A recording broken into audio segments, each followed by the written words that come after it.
The story begins in a house that seems kinda run down. In that house, a man and his wife were being beaten by a group of loan sharks. The man's lap was heated with a very hot iron, and while blood was flowing from his mouth, he begged the loan shark to please give him 1 more month to repay the money he owes them. But the loan shark holding the hot iron told the man while smiling that if he borrows someone else's money, he should sell his organs to pay it back. That's what a normal human should do. He grabbed the man by his neck with the intention to press his face with the hot iron. He told the man that they both need to feel some pain too, so they'll understand how it feels for the people who can't get their money back. But as he was about to hot the man, he saw the wife from behind pressing a phone while breathing heavily and shaking all over, so he immediately grabbed the phone from her hand. He asked her, what is she doing with the phone? Or is she trying to call the corpse? If that's the case, it's no use. He then looked at the phone to see who she's texting or trying to call. But he was surprised to see that she was talking to her son. Her son texted her, "Where are you? I am unable to reach you," but at the moment when she wanted to text him not to come home under any circumstances. The loan shark took the phone and she was unable to send the text that was already written. The loan shark laughed excitedly since he just got a sudden spark of idea. He told the man and his wife that instead of beating them, he should just beat up their son. The two couples cried and begged them not to harm their son, but they didn't listen. The loan shark leader told his underlings to shut their mouth completely so that they won't make a sound to avoid scaring their son, and so they tied them to the wall.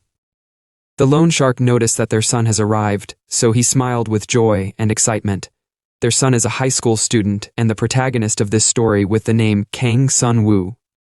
So, as a means of reference, we would be calling him Sun-woo. Sun-woo arrived at the door, and he pushed it open. His mother, whose mouth was being closed tightly, was begging and praying for him not to enter. But Sun-woo had already entered the room, and the loan shark with his underlings were already waiting for him to enter their attack range. Sun-woo pulled his shoe while holding his school bag, and he announced that he had arrived, but before he knew what was going on, one of the loan shark used his rod to smash him on the head. His mother was crying since she thought her son is in big trouble, but to her surprise and to the loan shark's biggest surprise, he grabbed the guy who hit him by the shoulder and punched the devil out of the guy's face. The guy's face was destroyed so bad, even hell would definitely reject him, and he would definitely be banned from the 6 paths of reincarnation. Everyone were surprised at what just happened. Even the loan shark boss couldn't believe his eyes. At that moment, he was sweating all over with shivers running down his spine due to the aura that Sun-woo was emanating. Seeing that he would be unable to take down Sun-woo in a 1v1 fight, he decided to overwhelm him with numbers, so he told his underlings to stop waiting and beat that bastard up. They should even kill him if need to. Sun-woo dodged the first strike that came at him. At the same time, he launched a heavy blow to the second guy's ribs, breaking multiple rib bones in the process. The poor guy immediately let go off his bat, trying to catch his breath thinking it was over, but our brutal protagonist launched another super heavy blow again on the same spot as earlier. This time around, he shattered the guy's ribs, completely rendering him useless and maybe cripple him for life. He immediately went back to grab the guy's leg, whose attack he first dodged, and bang, he helped bro to rearrange his bones by shattering it with his leg. 3 men down already, but another fool decided to dig his own grave by boldly trying to use a chair to take down our protagonist, although he succeeded to strike Sun-woo's head with the chair. But with our protagonist's plot armor, such an attack would eventually be ineffective, and it was at that moment that he knew he's fucked, and bang, the guy was sent flying to the wall completely wasted. The loan shark boss was like, what the hell just happened? He was shocked at how absurdly strong Sun-woo was, but since he knew that he would be unable to take down Sun-woo, he decided to threaten his father. He was happy since he thought he can threaten Sun-woo, but before he could look at the front, Sun-woo used the iron and pressed his head into the wall, breaking his neck in the process. And so every single one of the thugs and the loan shark boss were completely laid to waste. Sun-woo was breathing heavily. He then walked towards his parents and untied the robes, but in the process he told his parents that they shouldn't have been poor if they don't want him to fight. He then fainted. Some hours later, multiple ambulances carrying the loan shark boss and his underlings were rushed into a hospital. They were all screaming out in pain. Even the doctors were under heavy pressure to immediately treat the wounded before things goes out of hand. A man with a glass stood in front of the reception office. He asked the nurse over there what the hell is going on and what's all these chaos about. The nurse replied, telling him that a debtor father was assaulted by gangsters, so the gangster were brutally knocked down, and it was done by a high school student all by himself. This news really shocked the man on glasses. In front of the man on glasses, the loan shark boss was being treated with a pad placed on his neck to help with his broken neck bones. The boss told one of his underlings who just arrived at the hospital to get the bastard who put them in such a state and kill him right away, but the underling told him that the guy was also brought to this hospital. He smiled, and he told the boss not to worry since Black Bear just left, so our protagonist is as good as dead now. The man on glass overheard them mentioning Black Bear, so he asked the nurse, "Where is the high schooler's hospital room?" She replied, "Room 202. He hurriedly ran past the emergency room to go meet our protagonist.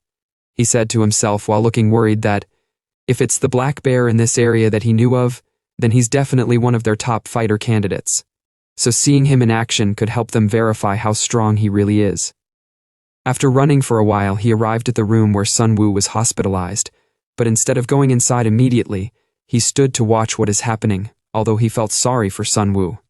But he wanted to see how strong Black Bear really is, so he didn't rush in immediately. Sun Woo confronted Black Bear while his drip was still on his hand. Black Bear murmured to himself that he never expected they'd call him over just for some high school punk. He then told Sun Woo not to blame him too much since he have got debt to collect as well.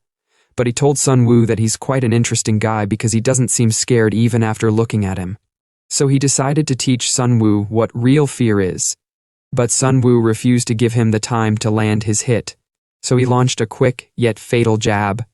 But Black Bear was so fast and he knocked Sun Woo down to the ground with just a single slap on the head, just like killing a fly with a bat. Sun Woo went down flat while coughing blood. At the same time, the man on glasses was impressed at how fast Black Bear was since that much is expected of him. Black Bear said to Sun Woo while smiling, "Kid, no matter how crazy you are, if you run at me head on with your eyes wide open, I can't help but strike you down." But he was surprised when he saw Sun Woo getting up. Sun Woo stood up, cleaned the blood on his mouth, and he told Black Bear that he talk a lot for someone who doesn't have anything. His words really pissed off Black Bear, but Black Bear was more excited at his courage since that's what makes killing fun. The man on glass could feel the pressure from outside. He never expected Black Bear to really want to kill Sun Woo, so he decided to stop him right away. But to his surprise, Sun Woo dodged Black Bear's strike, and he counterattacked with a direct leg kick on his face. The glasses guy couldn't believe his eyes since he had never heard of Black Bear being taken down, but surprisingly enough, Black Bear used his hands to stop himself from falling. The glasses guy was relieved since there is no way Black Bear, known as the physical king even across the country, would go down just like that. Black Bear said to Sun Woo while smiling, "Did you really think I would fall down after being hit by a mere high schooler?" But while he was busy yapping, Sun Woo punched him again, and this time around he was knocked down, with his face directly smashing the ground. The glasses guy deemed such feat to be absolutely impossible, but surprisingly enough, Sun Woo didn't just stop at one punch. He continued punching wisdom into the guy's head, at least breaking some part of his skull bones, but it wasn't fatal enough. Black Bear then grabbed Sun Woo tightly by the waist, catching Sun Woo off guard. He told Sun Woo that it's quite disgraceful to be using his ultimate move against a high schooler. The glasses guy noticed Black Bear's signature move, the Bone Crusher, so he decided to stop the fight right now. So seeing that things are really getting out of hand, he immediately rushed in to stop him. But to his surprise, the battle is far from over. Black Bear had no idea what was going on since his senses went numb all of a sudden, so to avoid any slip-up he decided to make use of his full strength, but to his surprise, Sun Woo moved. He never expected Sun Woo to be moving, and the fact that his bones are fine was what shocked him the most, because his bone crusher was meant to crush his bones, so he decided to increase the intensity of his grip. And this time he told Sun Woo that he'd completely crush him, but to his surprise, he had no idea why Sun Woo's bones aren't breaking yet, since Sun Woo was still trying to force himself to stand up, and bang, Sun Woo used his head to smash the big guy's skull. Black Bear immediately loosened his grip due to the heavy impact from the headbutt. He wondered if Sun Woo reinforced his bones with metals or something, but that wasn't all Sun Woo had to offer, and bang again. Another headbutt was gifted to him, completely cracking his skull and shattering his teeth. Sun Woo continued giving him multiple headbutts, smashing his head to paste. The glasses guy immediately told him to stop since he's already unconscious. He then told Sun Woo to calm down for now because if things escalate, it would be troublesome to clean up. And so he made a call that there is a head trauma from a car accident at room 202, building B, so they should come and take care of it. Sun Woo asked the glasses guy who he is, and is he a team with the big guy, but instead of replying, the guy confidently told Sun Woo that he was thinking of teaming up with him. But Sun Woo had no idea what the hell he is talking about. Suddenly, some masked people arrived in the room, and their work was to clean up Black Bear. One of the masked man told the glasses guy that they have confirmed Black Bear's status, so he asked him if they should wrap it up. The guy on glasses asked the man if it would be possible to make sure that Black Bear won't regain consciousness for the time being. The man replied okay, and so they began the cleanup.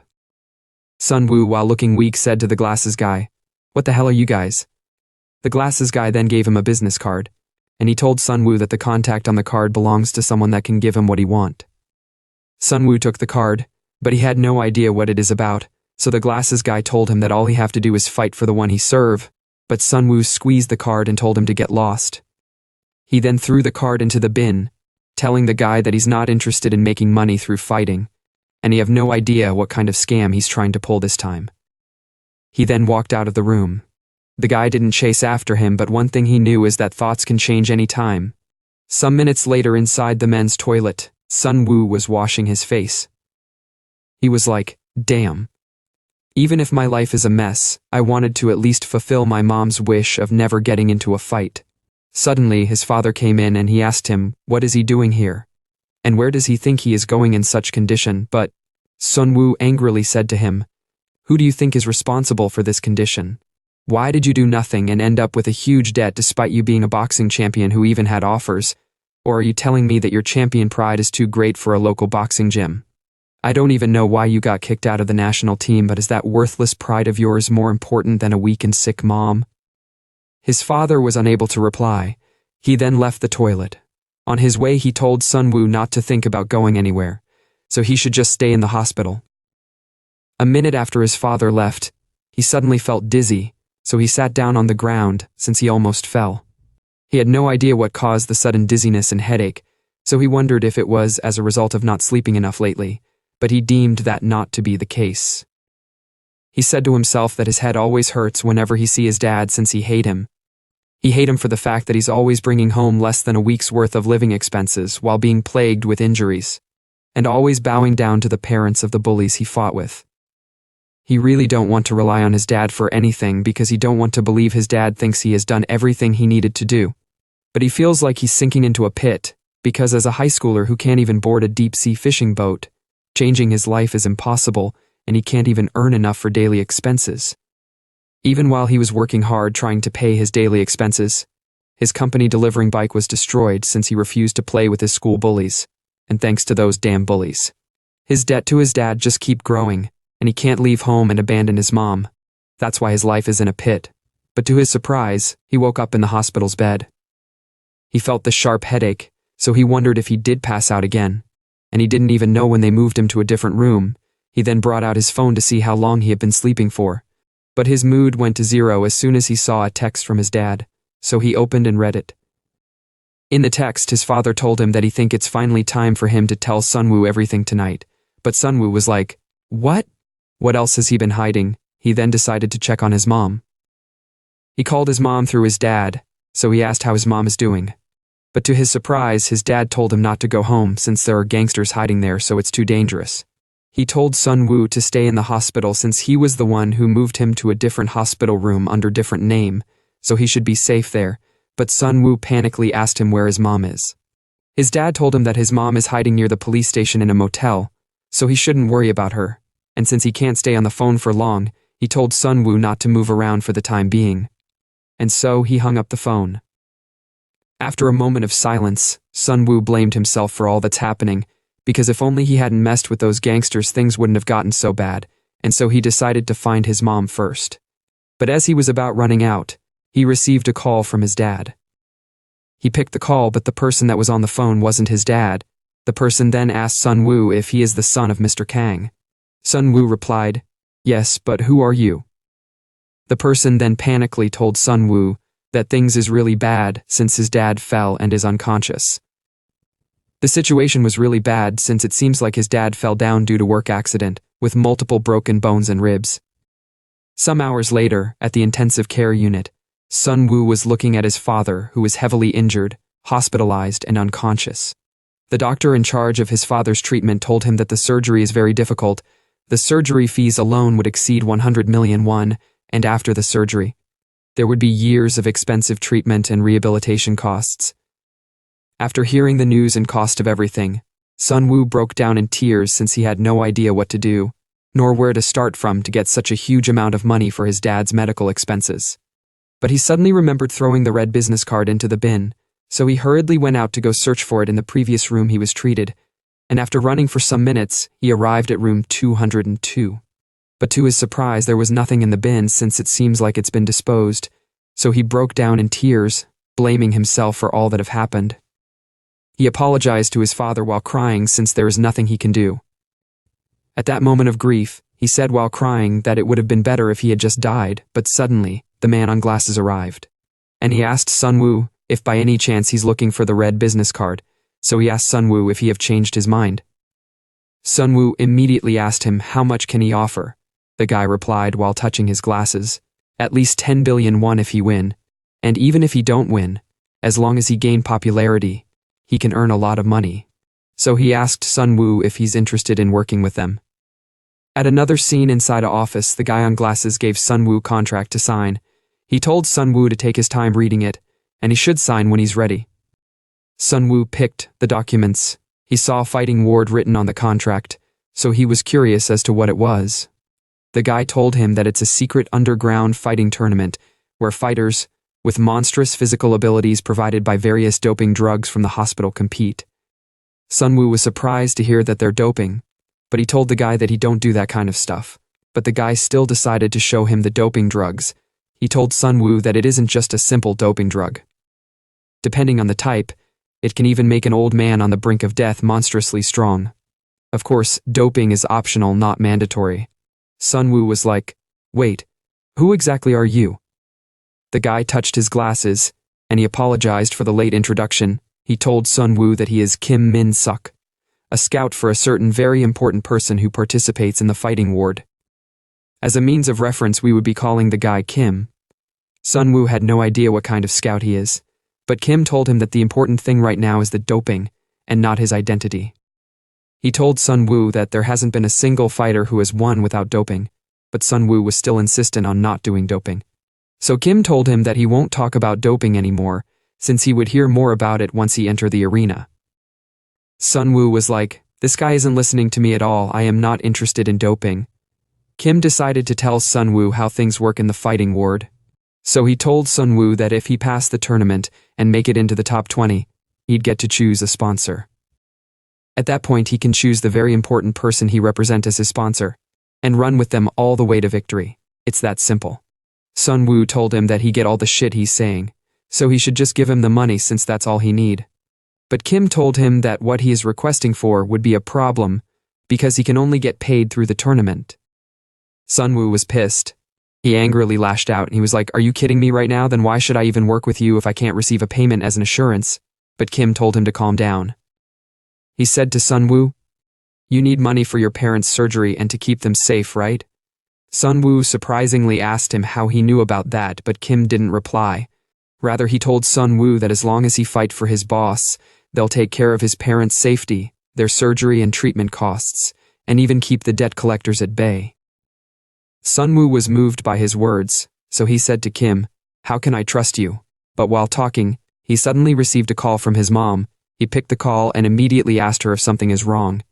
His mother told him that she heard he paid for his dad's hospital fees, and he even sent over bodyguards. Sun Woo was surprised himself since he had no idea when he did all that, but Kim told him that he can rest easy since a safe home have already been prepared for his parents. He said to Sun Woo, "Honestly, we don't have any other options besides you." Sun Woo decided to play along. He told his mom that those people are the ones he sent, she should just do as they say and he'd soon come over. So he told her that he'd call her back later, and he ended the call. He then seriously said to Kim, What is at stake for the prize to be 10 billion won? Kim replied. He told Sunwoo that 10 billion is just the base prize. Depending on how much people bet on him, the total can increase. One winner even took home over 15 billion won. Sunwoo deemed that to be an insane amount. Kim told him that it's also possible for him to earn that because compared to the bets placed on fighters, it's actually quite small. But he told him that there are also disadvantages, he said. Many contestants either become disabled or lose their lives. In fact, only 10% of the contestants from the previous tournament walked out unarmed. Sunwoo was like, "That's insane, how can so many people die and it isn't known to the public?" Kim said, "It's precisely because so many die that the secret is kept, and once you sign this documents the first thing we do is create a death alibi." What he said came as a huge surprise to Sunwoo. He told Sunwoo that the hospital hosts the tournament because it's the best place to create a death alibi. Kim added, "You could also participate by getting caught on camera in a specific location, or making a purchase under your own name to create your own death alibi. After that, there is no death they can't fake, whether it's disappearance, a fall, illness, or a drug side effects." Sunwoo then said, "And what if I report this also? Why are you telling me all this?" Kim replied, "It's not hard to paint you as a crazy drug addict, or do you think anyone would believe a crazy person reporting a tournament that doesn't exist? In addition, you reporting isn't something to be worried about because you'd be pronounced dead long before you could report it, and that is the beauty of the hospital system." He then told Sunwoo once again that him participating is all entirely his choice, and so he asked him if he would want to sign the documents now since most people take a few days to think it over. But to his surprise, Sunwoo doesn't need a day, since he already decided to sign the documents. But he told Kim to make sure he keeps his promise, and so Kim let out an evil smile, but to Sunwoo's surprise, a nurse appeared from his behind and injected him, although he tried struggling. But Kim said to him while losing consciousness, "Don't worry, it's just anesthesia to move you to the arena, remember Sunwoo. Your parents will only be taken care of while you're participating in the tournament, so make sure to win and solve all your problems." Just like that, he went unconscious, and after some minutes he was gradually regaining his consciousness. At that moment he thought he was dead since he had no idea what was going on, nor the place where they are taking him to since he was being moved on a bed. But when he saw the passageway that he's been taken into, he said to the person that was pushing him, "Where am I?" The person told him to stay quiet and keep moving since he'd soon find out where this hell is. At another scene, Hosin Group Company, inside the office of Vice Chief Cha Yun-woo of Hosin Group. As a means of reference, we would be calling the Vice Chief Yun-woo. Kim told his boss Yun-woo about Sunwoo. Yun-woo then said to Kim, "Do you really think it makes sense to use a high school student as our representative fighter, even though he took down Black Bear?" Kim said while touching his glasses. Of course, Vice President Hyungnim might laugh at the idea, but the more ridiculous it seems, the better. Because if we want to get the vice president who is obsessed with the fighting war to take part in your bet, then we need him to underestimate us. Yun-woo said to Kim, "Are you trying to say that just with this one student, we can bring Hyungnim down?" Kim told him that it's possible because they checked Sunwoo's body after he survived Black Bear's bone-crushing technique, and his condition is beyond belief, but Yun-woo had no idea what he meant by that. At the same time in the fighting ward, Sunwoo woke up not knowing where he was, nor the identity of the person trying to step on him. But when he came back to his senses, he was almost stepped on. Luckily, the guard told the guy that want to stomp him to step back or else they'd shoot him down. The guy immediately stepped back, while Sunwoo was on the ground, and drones were moving around. One of the drones approached Sunwoo to confirm that he have woken up. Sunwoo had no idea where he is, but what's more strange is the student uniform on his body since he wasn't the one who put it on. An announcement was then made through the drone that the first round match will now begin. They were told that the first round is the doping test round, which will determine the suitability of 200 fighters to proceed to the main battle arena. They will be randomly given one of many types of doping agents, each enhancing a specific physical ability, and so the VIPs watching the broadcast were told that they can now place their bet from now on. Each of the fighters have their own doping sets. The guy, on the other hand, excitedly took his own doping gun to inject himself. While Sunwoo was saying to himself that he have already broken the promise he made to his parents not to fight, along with the promise to graduate from school, but he decided not to break his last promise not to use drugs. Suddenly, he was surprised to see that the guy had already injected himself with the doping gun, and he coughed out so much blood in the process. For a moment, he was feeling somehow strange all over his body, but he started feeling the effect of doping, and he was really enjoying the power surging through his body. Sunwoo was like, "What the hell is that?" But to his surprise, the guy jumped forward ready to stomp Sunwoo's face, but Sunwoo swiftly dodged, and the guy ended up hitting the wall, and the force after impact was able to shatter the wall. Sunwoo had no idea what kind of monster the guy has become all of a sudden, since the guy was thin and didn't have any muscles just a second ago, so he wondered if the guy's muscles get enhanced or something. The drone then announced that the guy has successfully enhanced his power. The guy laughed excitedly at the fact that he was lucky to hit the power doping jackpot. He said with excitement, "It's a shame I can't leave right now, or else I would love to smash all those guys who used to mock me as a scrawny loser." He then left his spot, and within the blink of an eye, he arrived in front of Sunwoo. He said, "Now, how should I kill this little brat to make it fun?" But the guy was punched on his face by Sunwoo without being able to react, and he immediately stepped back. The guy was angry at that petty punch, so he thought Sunwoo's also looking down on him, the same way his friends does. But Sunwoo didn't care about all the bullshit the guy was saying, rather he was assessing the guy. And the punch he threw at the guy earlier was to assess him. He said to himself that it looks like the guy's reaction speed didn't get enhanced, so if he slowly closed the distance and create an opening, then he might have a chance. But to his surprise, the guy came charging towards him at full speed and bang, the guy smashed his head. At that moment, Sunwoo knew that he won't be able to keep up with such a monster, so he decided to somehow aim for the guy's face. He then skillfully tried to regain his balance mid-air, but the guy punched the shit out of him, making him to cough out blood in the process. The guy didn't let Sunwoo to catch his breath, and while Sunwoo is yet to recover from the first blow, he grabbed his legs mid-air and he excitedly slammed him on the ground. He told Sunwoo with excitement that he don't even need to watch his movements, since he just need to push through with brute strength. Sunwoo was quite helpless. Such damages on one's body would have eventually led them to meet Dharma, but Sunwoo has plot armor. The guy was laughing with excitement while telling Sunwoo that crushing him feels amazing. He then said to Sunwoo, "Shall we see how far a person can be crushed?"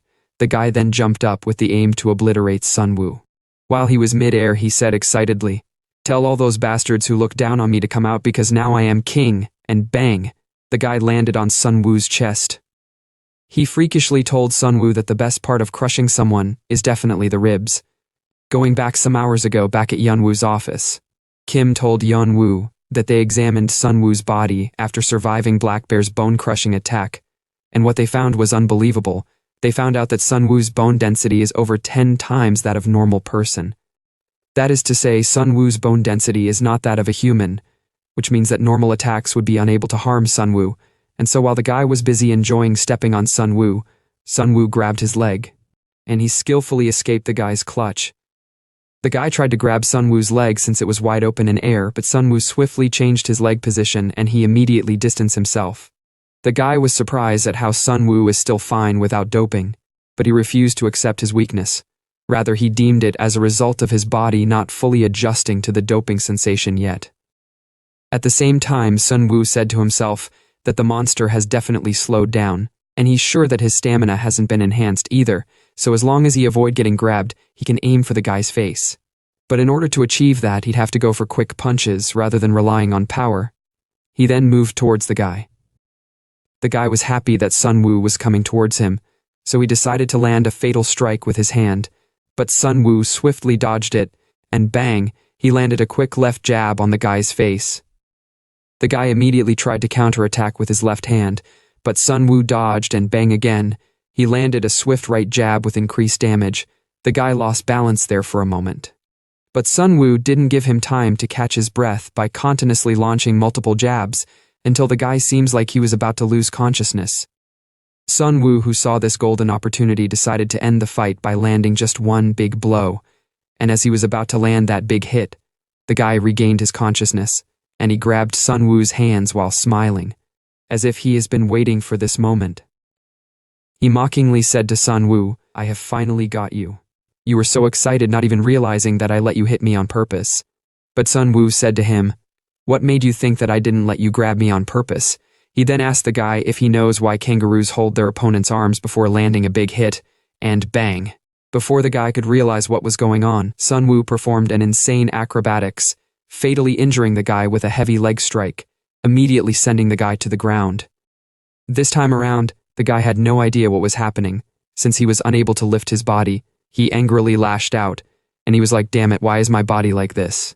There is no way I'm struggling like this against a guy who hasn't even doped." He then looked up at the doping dose, and he decided to take one more since it seems like the first one wasn't enough to contain him. Sun Woo, who saw him trying to get another shot, immediately decided to stop him because that was the doping shot that was given to him. But before Sun Woo could reach the guy had already injected himself. The drone then announced that the stamina doping has been applied successfully, and just like that, the guy speared Sun Woo mid-air, making Sun Woo to cough out a ton of blood. He didn't just stop at that, he angrily grabbed Sun Woo mid-air, and he slammed him directly on the ground. The drone came to check if Sun Woo was still alive or not, but the guy pushed the drone away since it aren't over yet. He then grabbed Sun Woo by the neck while saying, "There's something I've always wanted to do after being on the receiving end. Yeah, this is the feeling for pests like you, so I'll have to cut off your breath completely for it to feel right." But all of a sudden, as soon as Sun Woo was about giving up, the guy went straight to the ground, and he died. The drone announced that the game is over due to the player death. Yun Woo, who was watching the fight, had no idea what happened, nor how the guy died, but Kim told him that the guy died due to overdose of doping. He touched his glasses and he said, "The survival rate when attempting 2 different doping at once is less than 0.5%, and since the guy had already successfully undergone power doping, and he was injected with stamina doping, he was bound to die." Yun Woo was like, "Well, I have to admit, you're lucky since your opponent chose to die on his own." Kim said to him, "Maybe I am lucky, but calling it just luck doesn't quite fit, since Sun Woo's body is unusually strange." But Yun Woo told him that there's nothing strange, except for the fact that his body don't break easily. He then said, "You know too well that this place is filled with even crazier monsters." But Kim told him that Sun Woo is quite different because with the doping abilities they have, they can enhance muscles, organs, hormones. Anything can be enhanced except for one thing that can't be enhanced, which is bone, so there is definitely some special secret behind this, and that's what makes Sun Woo to be special. Yun Woo said, "We'll see how effective his bones are once he enters the main round." He then asked Kim what's the next step forward. Kim replied while touching his glasses again, since Sun Woo passed the doping round test, he'd receive urgent treatment first, and then he'd meet the surviving monsters, who may have acquired all sorts of powers in the same place. Some minutes later, in the fighting ward treatment room, Sun Woo sat down while saying to himself with a worried look that the guy really died because of him. But he decided not to have such a weak mindset since he was the one that almost died while only trying to knock the guy down, and so he needed to do everything possible, since he is the only one who can save his mom and dad. While he was in daze, the drone approached him and it announced that all players who have passed the round are ready. Now they should all move to the lobby. One of the attendants there told him that from now on, the guide will explain everything he's curious about, and he'd be fine as long as he follow the guide. He was also warned not to do anything foolish since all the guides are equipped with lethal weapons, and so he was being led to the lobby by the drone, which is acting as his guide. While walking, he wondered where the heck is the place. Maybe it's some kind of underground cave. He said to himself that they're really making sure that they don't even think about escaping. He was like, "Damn, I wish I could at least call to check if mom's okay." So he decided to survive no matter what, because at least they promised that his mom and dad would be safe as long as he's participating in the fight. But he was quite worried since the fight here is nothing like the fights he imagined. Outside, people thought he was a terrifying monster, but in here, even street punks are on another level, so he wondered just how much worse are the monsters gathered in the lobby. The guide told him that he have arrived at the player lobby, so the door opened and he walked inside. An announcement was made that all players have entered the lobby, so they will start the game with 124 participants. They were all told to gather in front of the monitor for the briefing that is about to begin shortly. Sun Woo said to himself, "What the hell are these monsters? They're on a whole different level from the ones he met in the first round." So he decided to stay under the radar until the official match starts if he want to avoid unnecessary injuries from pointless fight. But surprisingly enough, someone approached him. The person said to Sun Woo, "Hey, high school kid, How did you even make it here? Should this big bro play with you for a bit? Sunwoo was like, damn, I can't stay unnoticed with this uniform, so he wished that they should start the briefing already since he doesn't want to be involved in any unnecessary fight. At the same time, the other group of guys that looked like a clown and a crab were laughing. The clown guy said to the crab guy, he heard that the high school kid qualified because his opponent overdosed on his own doping in the first round. The crab guy was like, so he hasn't even doped yet. The clown guy added, seeing that they put him in his school uniform means that the rich guys probably wanted some pathetic spectacle. The crab guy then decided to have some fun with Sunwoo because he is bored, but the clown guy panically told him to keep his head down and walk away, since it looks like someone else already has their eyes on him. Someone then called Sunwoo from behind. The person said to Sunwoo, you should answer when someone asks if you want to play. He then placed his hand on Sunwoo's head. He told him that he'd kill him if he don't answer. Sunwoo was like, yeah, to survive among this maniacs, I'll have to become even crazier. He then swiftly turned around to attack the guy as the guy was about to attack him. But to his surprise, a man came to his rescue and stopped the big guy. The man told the big guy to stop. The big guy was like, what now? Although the big guy was squeezing the man's hand tightly, but the man didn't show any reaction. Rather, he told the big guy to let our protagonist go since he is just a young student. He then forcefully pulled his hand away. The big guy said to him, is a guy like you with only one arm doped trying to take me on over such a weak guy? Sunwoo was really getting pissed by the guy's word, but he decided to pretend not to notice since it's better than getting injured unnecessarily. The big guy then decided to kill the man on spot. Sunwoo was the kind of guy that won't just stay still when he's being bullied, but to his biggest surprise he heard a gunshot from the drone. And the person that was taken down was the big guy. An announcement was made through the drone that the briefing is about to begin, so anyone who inflicts harm outside of the designated schedule will be executed immediately. Sunwoo was like, damn, they kill people this easily without even a warning. Can anyone really survive in here? But to his surprise, an announcement was made by a masked person through the screen with vigor. The person said to them, congratulations to those who survived. The doping test round you just completed was an event where as long as you survived, there were no eliminations, but from now on, losing a round means elimination. And by elimination we mean becoming incapacitated for further combat, but despite that, we know that the reason you are all here is for the grand prize of 10 billion won. Everyone was excited seeing such huge amount of money, and at that moment they can do anything to get their hands on the cash. Even Sunwoo was saying to himself that with such amount of money, his whole family could finally live like humans, so he was ready to do anything for it. But the person told them that unfortunately, only one person can win the prize, but they should not be disappointed, because if they make it to the top 16 and survive, they'd receive 5% of the game money bet on them by the VIPs. All the players were so excited, some weaklings were saying that they'd sweep up both the prize and the betting money. The person then told them that each player will have their own broadcast channel, and they'll be assigned one guide each, who will also act as their camera. The VIPs will watch the channels of the players they believe would win and place their bets. In short, the more attention they get from the VIPs, the more money they can earn, so they should try to secure as many VIP viewers as possible and rake in a fortune. Now they will provide them with a 5-person room where they'll stay until the game ends, so they should feel free to choose their roommates, and for any further questions, their guide will assist them. So, they were told to please proceed to their rooms.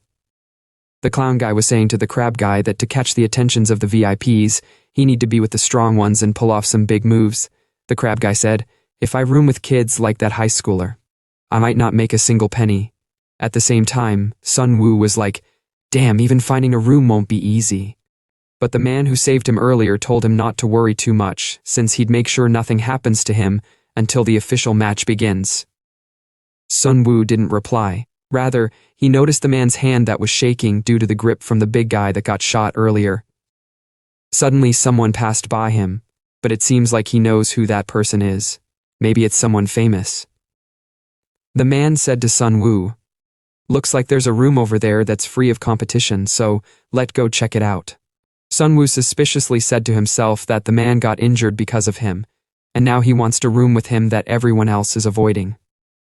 Although he don't know his motives, but no matter which room he choose, danger would be everywhere, so he ended up following the man. The clown guy who saw the two of them was like, wow, this group is a complete mess. The crab guy predicted that the lowest viewership is guaranteed for their group. The clown guy then said, "That's why I came to the room next to the ones who look like they'll be number one in viewership. Although sharing the same room might be too dangerous, but being next door means I would get at least a bit of screen time on a popular channel." The crab guy agreed. He said, "If guys like those muscleheads attract rich viewers, then it would also favor us." Inside the room opposite to that of the clown guy, there were three big guys, looking quite intimidating, but to their surprise, a blonde person entered the room and shut the door. He walked towards the big guys and he told them that the spot they are sitting on looks good, so could they please move out of the way. One of the big guys walked forward and he said, "The camera's not even on, and you've closed the door. It seems like you must be asking to be killed," and so he charged out with his left arm to attack the blonde guy.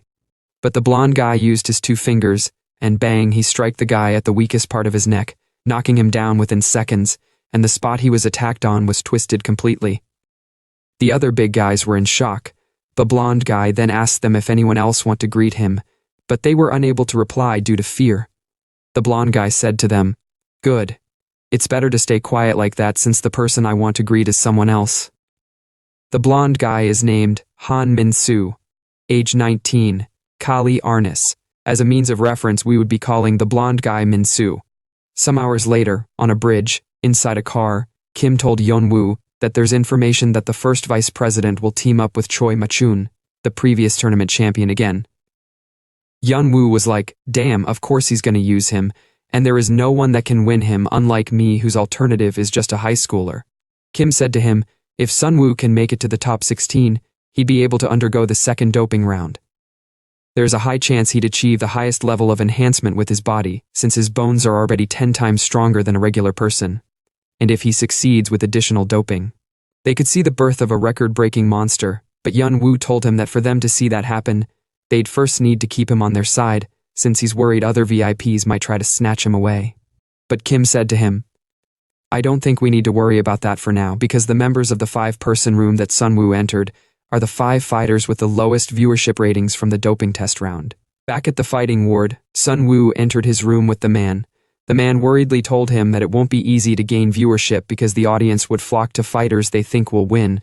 And now, one of the people in the room is the only female fighter, and her chance of winning are rated low. The girl name is Amanda Grock, 23 years old, capoeira, jiu-jitsu. Another one is the smallest fighter in the competition, Kim Min-ho, 25 years old, boxing, and the last one is Min-on, 28 years old. Sun-woo and the man were in disbelief at how miserable the guy was, since it seems like he was trying to touch his elbow with his tongue. Their camera surrounded them. The man told Sun-woo that it seems like the guides had started filming, so they'd need to draw the VIP's attention to the room to collect betting money. The man then stretched out his hand. He turned upside down with one hand, and he started performing to impress the viewers. Sun-woo was like, "That doesn't seem like it'll do the trick," but to his surprise, Amanda stood up, and she placed her finger into the ground, lifting up her entire body. Sun-woo couldn't believe that someone is able to lift their entire body with just one finger without momentum, and so the man and Amanda started competing on who's the fastest. Minho told them that showing off strength is for fools. He then zoomed forward and back at full speed, and on the other side Menon finally touched his elbow with his tongue. Everyone was doing one thing or the other to catch the attention of the audience. Sun-woo was like, What is this? It seems amazing, but why do I feel like an idiot watching this?" But to his surprise, an announcement appeared on screen. It was announced that the 124-person tournament bracket is now complete. They were all surprised to see who they would be fighting against, and Sun-woo would be fighting against a guy named Kai. At another scene, Hosen Group, Yeon-woo asked Kim if the guy named Kai is really that great after seeing the list of fighters. Kim told him that Kai hasn't had a single loss since his days as a Letway fighter, but Yeon-woo had no idea what he meant by Letway, so Kim decided to explain.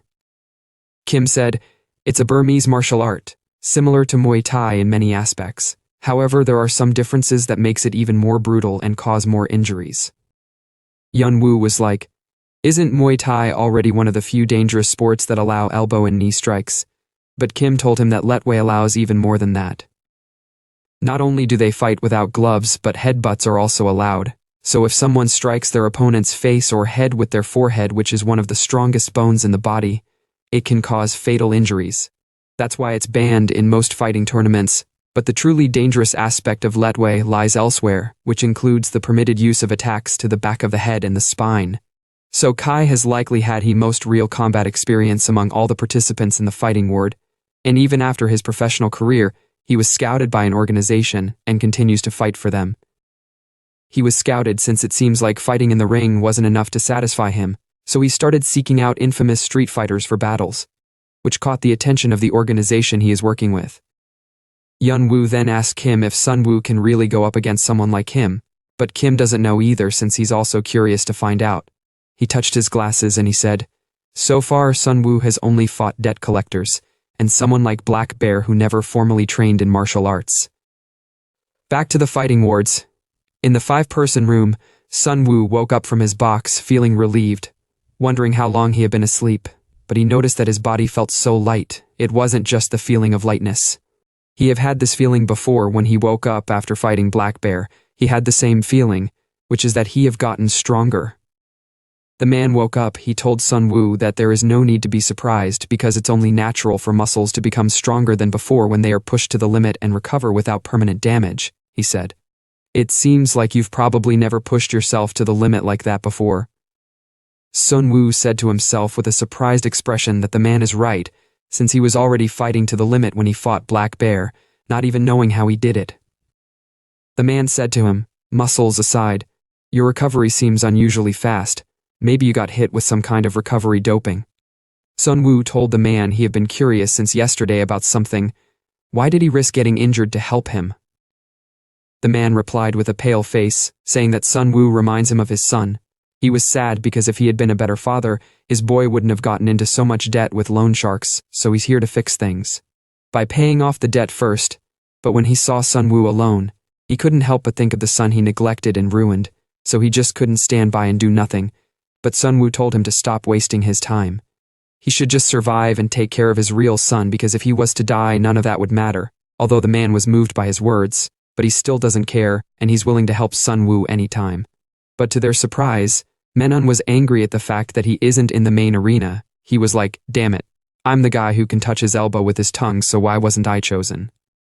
At the same time, the man said to Sun-woo, "I heard that the matches with the most viewers take place in the main arena, and the rest take place in the doping arena. But the thing is, for all of us, except for Menon, to be in the main arena means that our opponents are some of the most popular monsters, but Sun-woo deemed that as a good thing, because it's a chance to draw all the VIPs' attention to their room at once." The man said with a surprised face, "You're crazy." With his freaky face, Menon appeared before Sun-woo, which scared the shit out of him. He told Sun-woo that the main arena isn't just for gathering viewers. It's where 16 VVIPs show up in person, and they're the real powers that run the world. Night reached. Somewhere in the woods, packed outside a house, were 3 cars with their light on. Inside that house is Kim and Yun-woo standing in front of a fire. Yun-woo said to Kim, "I thought I was heading to the main arena, but what's with this filthy place?" Kim told him that the location of the fighting ward is a secret that only the organizers know, so they probably want to meet in a hidden spot, but it seems like someone else has joined Sun-woo's channel besides them. Yun-woo was like, "What? Why all of a sudden is there someone snooping around on us?" But to their surprise, someone said to them from the top of the building, "Looks like there's been some kind of misunderstanding." The person was a girl, age 19, Cha Sung-yeon, the youngest daughter of Hosen Group. She told them that she's just interested in the student named Sun-woo, and nothing more, so it's not like she's been observing them. Yun-woo was really pissed at the fact that it hasn't been long since they kicked him out of the company, and now they're following him here like rats. Kim then said, "It seems like the young lady had taken a keen interest in the boss, and since it seems like she got ulterior motives."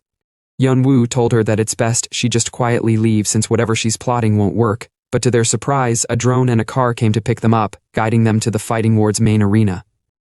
If you enjoyed this series, don't forget to break the like, subscribe, and notification button. You can also comment your review about this recap to help the channel grow.